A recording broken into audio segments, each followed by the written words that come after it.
Hello बच्चों, good morning. मैं doctor मधु Savita madam second year में आपको साइकोलॉजी पढ़ा रही हूँ। और जो चैप्टर पढ़ा रही थी मैं मनोवैज्ञानिक परीक्षण एवं निर्देशन, इसमें हमारे 2 परीक्षण थे कोर्स में। पहला तो था बुद्धि परीक्षण, उनके प्रकार, उनके बारे में मैं आपको बता चुकी हूँ। दूसरे प्रकार के जो हमारे परीक्षण हैं व्यक्तिगत परीक्षण, तो व्यक्तित्व परीक्षण और व्यक्तिगत परीक्षण के बारे में मैं आपको बता रही थी। उसमें मैंने आपको कल बताया था, उसमें 4 प्रकार के परीक्षण हैं। पहला व्यक्तिगत परीक्षण में आपका जो है, दूसरा जो परीक्षण मैं बता रही हूँ वस्तुनिष्ठ विधियाँ। तो इसमें जो 4 तरह की विधियाँ हैं, उसमें दूसरे प्रकार की जो विधि है व्यक्तिगत विधि में, तो उसमें है दूसरी वस्तुनिष्ठ विधि। तो वस्तुनिष्ठ विधि से मतलब है बच्चों, व्यक्तित्व के मापन की जो वस्तुनिष्ठ विधि है, उसका तात्पर्य है कि व्यक्ति के व्यक्तित्व की जांच स्वयं व्यक्ति द्वारा या उनके परिचितों द्वारा की जाती है।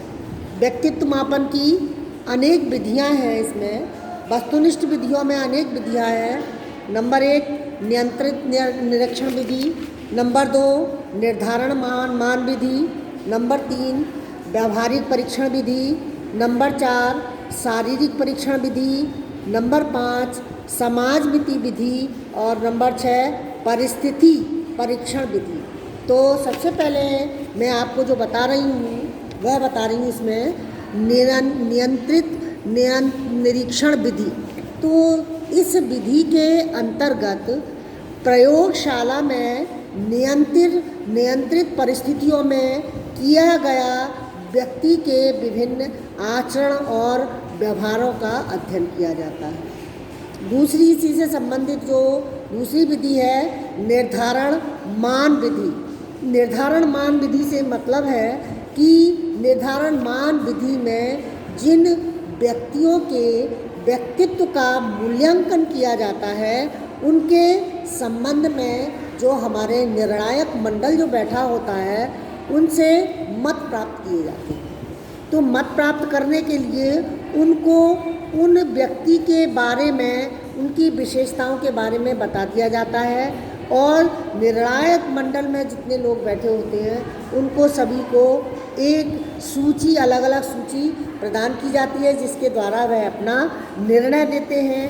तो निर्णय 2 प्रकार से दिया जाता है। नंबर 1 सापेक्ष निर्धारक मान के आधार पर और दूसरा निरपेक्ष निर्धारण मान के आधार पर। तो सापेक्ष के बारे में जो उनका निर्धारण किया जाता है विधि के द्वारा, उनमें उनके नेतृत्व, उनका जो हो व्यक्ति की जो स्थान है, कौन सी रैंक दी जाती है, जिसके मार्क सबसे अधिक आते हैं उनको पहला नंबर दिया जाता है, और जिसके मार्क कम आते हैं उनको 7 में या 8वें नंबर पर जो भी आ रहा है उस नंबर पर दिया जाता है। दूसरा है इसका निरपेक्ष निर्धारण मान। तो निरपेक्ष निर्धारण मान में जैसे हमारे वस्तुनिष्ठ क्वेश्चन होते हैं, उसी तरह से वस्तुनिष्ठता का आधार पर उनका दिया जाता है कि औसत स्तर का है, उच्च स्तर का है या मध्य कोटि का है। तो जैसा उसका व्यवहार होता है, निम्न कोटि का है या उच्च कोटि का है या औसत स्तर का है, तो वही उसके आगे मार्क लिया जाता है और उसको फिर नंबर मार्क किए जाते हैं। इसी से नेक्स्ट आती है हमारी व्यावहारिक निरीक्षण विधि।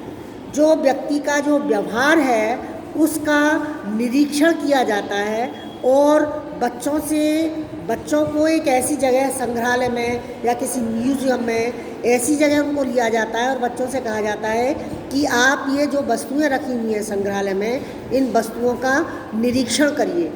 तो जो निरीक्षण करता है वह यह देख लेता है कि बच्चा जो निरीक्षण कर रहा है कितनी देर तक करे। जिन चीज़ों का अधिकतर देर तक निरीक्षण करता है बच्चा, तो वो होता है कि जो अंतर्मुखी और बहिर्मुखी तरह के व्यक्तियों का इसमें निरीक्षण किया जाता है। कि जो प्रारंभ में वस्तुओं को देखना प्रारंभ करते हैं और स्लाइडली देखते चले जाते हैं, तो वो होते हैं बहिर्मुखी। मतलब ऑब्जर्वन स्लाइटली लेते हैं, और जो डीपली उसका अध्ययन करते हैं, जो डीपली तरह से उनका निरीक्षण करते हैं, तो उनको अंतर्मुखी व्यक्तित्व परीक्षण वाला व्यक्ति कहा जाता है। इसी तरह से आपके शारीरिक परीक्षण विधियाँ, शारीरिक परीक्षण विधियों के अंतर्गत व्यक्ति के शरीर का तापक्रम है, उसकी हार्ट बीट है, आदि बातों का पता लगाया जाता है। तो इससे संबंधित अनेक यंत्र होते हैं। प्लेंथियोसोग्राफी, इस यंत्र के द्वारा उसका रक्तचाप जो है, उनका ब्लड प्रेशर चेक किया जाता है। इलेक्ट्रोकार्डियोग्राफर विधि, इस यंत्र जो होता है, इसके द्वारा उनकी हार्ट बीट को पता किया जाता है। स्टेनोग्राफ विधि, इस विधि के द्वारा उनकी जो नाड़ी की गति है, नर्व्स हैं, उनका पता लगाया जाता है, उसकी पल्स कितनी है। और साइको गैल्वेनोमीटर, इस विधि के द्वारा जो उनके अंतर संवेग उत्पन्न होते हैं, उन संवेगों का पता लगाने के लिए इस विद्युत यंत्र का प्रयोग किया जाता है। सपोज दैट यदि व्यक्ति भयभीत होता है तो उसके रोंगटे खड़े हो जाते हैं, तो इस यंत्र के द्वारा ये पता चल जाता है कि व्यक्ति जो है भयभीत रूप से भयभीत है पूर्ण रूप से। नेक्स्ट इसमें आती है समाज मिति विधि। समाज मिति विधि से मतलब है कि हमारे जो समाज में जो समूह है, उनके दबाव और उनका मापन आदि बातों का पता लगाया जाता है। समाज मिति विधि एक नई विधि है जिसके द्वारा सामाजिक अनुसंधान, समाज में होने वाले प्रक्रियाएं, समाज में क्या घटित हो रहा है, उन बातों का अनुसंधान किया जाता है। इसी के संबंध में हमारे बी.वी. अलोकर जो हमारे मनोवैज्ञानिक हैं, उन्होंने कहा है कि समाज मिति एक समूह की बनावट का अध्ययन करती है और समूह के प्रत्येक सदस्य की स्थिति मापने की एक प्रविधि है। इसी तरह से नेक्स्ट विधि आती है आपकी परिस्थिति परीक्षण विधि। इस परिस्थिति परीक्षण विधि में ये होता है कि जो निरीक्षण करता है, निरीक्षण करता जो है, व्यक्तित्व के गुणों का मापन करने के लिए उनके व्यवहार को गुप्त रखता है। व्यवहार को गुप्त रखने के लिए जैसे एक बच्चों को, एक समूह को, उन बच्चों के समूह को एक कमरे में ले जाते हैं और उसमें एक पेटी रखी होती है। उन बच्चों से कहा जाता है, सब बच्चों से, कि इस रखी हुई पेटी में आप अपनी सामर्थ्य के अनुसार पैसे डालिए, ताकि जिससे कि गरीब बच्चों का या असहाय व्यक्तियों की मदद हो सके।